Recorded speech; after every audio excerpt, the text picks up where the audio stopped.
A mera existência do ser humano já é altamente maléfica para o mundo. Você já se deparou com aquele vilão tão icônico de animes ou mangás que te fazem literalmente questionar a própria bondade no coração? Vilões tão influentes que inspiraram diversos autores mundo afora. Ao assistir Yu Yu Hakusho ainda esse ano, eu pude notar semelhanças notáveis com outros animes que eu já assisti anteriormente. Vejo que Togashi pôde criar um sistema de poder único, algo que ele estudou de outros artistas para criar sua própria originalidade. Esse poder é a energia espiritual, algo que posteriormente viria a se chamar Nen na sua obra mais famosa. A questão é que a energia espiritual era bem semelhante ao Ki de Dragon Ball, obra de Akira Toriyama que viria a se tornar a mais influente de todos os tempos. Todavia, o que o Ki fazia limitava seus poderes à energia espiritual, e isso é claro. Quando vemos certos episódios de Yu Yu Hakusho, podemos nos deparar com poderes novos cada vez mais criativos. Conforme as sagas iam avançando, nós podíamos perceber que aquilo era só 1% de um mundo inteiro. Ao descobrir que Toguro tinha um nível de ameaça nível B, depois de saber todo o esforço que Yusuke teve para derrotá-lo, foi como uma quebra no alívio que tínhamos após finalizar o arco do Torneio das Trevas. Então a Genkai nos surpreende com a notícia de que um ser maligno quer abrir o portal entre o mundo dos humanos e dos mortos, para que possam ir e vir livremente. Isso foi uma jogada arriscada, mas o Togashi conseguiu manejar de forma perfeita. Posteriormente, somos apresentados a um dos melhores vilões do anime que inspirou uma geração inteira de mangakas, Shinobu Sensui. Um vilão com um conceito que posteriormente viria a ser utilizado por outros autores como Gege Akutami. Em uma entrevista para a TV Fuji no Japão, ele afirmou que o grande vilão da obra Jujutsu Kaisen, Suguru Geto, foi inspirado em Shinobu Sensui. Akutami até citou ter um apego emocional no Sensui no arco do Capítulo Negro. Sendo assim, a gente consegue ver que mangás tão influentes da atualidade não se restringiram a pegar referências de outros tão influentes como Yu Yu Hakusho. Desde quando eu assisti o arco do Capítulo Negro de Yu Yu Hakusho, fiquei impressionado com a forma que o Togashi criou um template para fazer vilões enigmáticos em shonen de batalha. Se você dá uma olhada nos vilões da época, todos eles parecem realmente pertencer a uma categoria de vilões clássicos. Uma visão moldada devido à popularização de animes e mangás como Dragon Ball e Hokuto no Ken, e até mesmo Toguro parece ter aquela caracterização de vilão clássico dos animes antigos. Todavia, o Sensui mudou seu caminho. Ele deu um twist na história, que deu um tom mais obscuro e filosófico. Sua história e origem são perceptivelmente semelhantes à do protagonista. E, querendo ou não, pode induzir o público a sentir empatia pelo vilão. Ele definitivamente iluminou Yusuke para mostrar que o mundo espiritual era um impulso político para controlar tudo mascarado de mocinhos. Se pudessem, eliminariam todos os demônios só para saber que ninguém pode ameaçar seu poder. Como o próprio Koema fez, desafiou o próprio pai e, bom, a gente sabe o que aconteceu. Isso que faz Sensui ser um vilão diferente do que a gente está acostumado. Ele é o que o Urameshi teria se tornado caso seguisse outro rumo. Presenciar todo aquele genocídio diabólico que ironicamente foi feito por humanos e monstros, algo que quebra totalmente aquele viés enraizado em nós de que somos os bonzinhos. Sensui é contra a hipocrisia humana, essa hipocrisia que causa desgosto e nojo.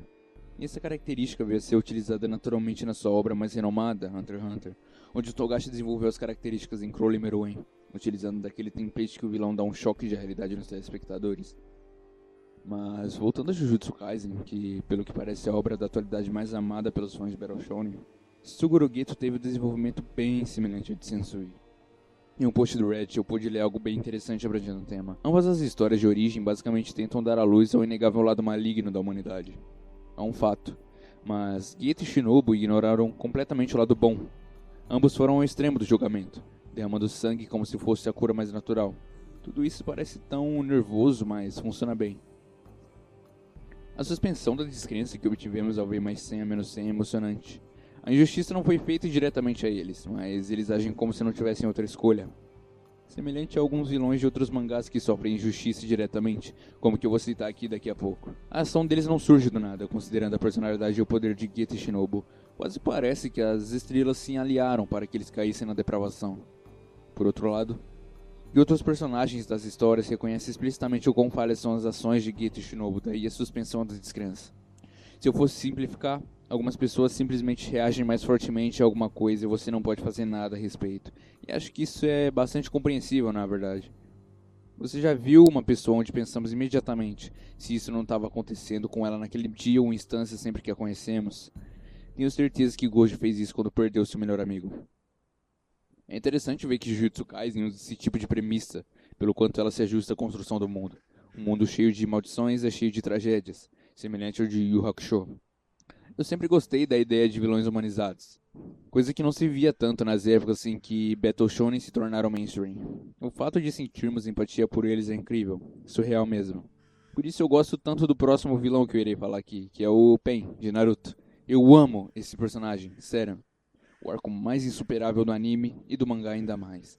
Além de ter um design impressionante e uma das aldeias mais bonitas esteticamente. E é claro, um dos melhores raps do Player Taos. Então recentemente eu fui dar aquela olhada na luta dele contra o Naruto e, meu Deus, que bagulho bom. Ele foi um dos únicos vilões de anime que fez o protagonista ficar sem palavras. Se Naruto quisesse discursar que sabe o que Pain sentiu, ele estaria provavelmente mentindo, pois, como o próprio nome já diz, ninguém sofreu dor maior do que ele. Seu contra-argumento sobre sua família, suas pessoas, sua aldeia e seus amigos, provavelmente o discurso mais tocante e realista de todos que eu já vi. Sempre achei que seus motivos e planos faziam sentido em comparação com outros vilões. Quando ele ouve Naruto falando sobre salvar o mundo, ele fica tipo: uau, que nobre. Mas como exatamente você pretende fazer isso? Foi a primeira vez que acho que o Naruto não teve uma resposta para isso. Ele ficou por um tempo quebrado pelas palavras de Pain porque elas faziam algum sentido. Falando sério, Pain é considerado um dos melhores vilões de Naruto porque ele é um dos mais equilibrados. Por falta de um termo melhor, Quarta Guerra Shinobi, o aumento do poder, foi destruído. Ele tinha uma história incrível, com tragédia e desejo de tornar o mundo melhor, mas a desilusão da guerra levou a utilizar uma abordagem mais genocida, a fim de literalmente ensinar ao mundo o que a dor fazia.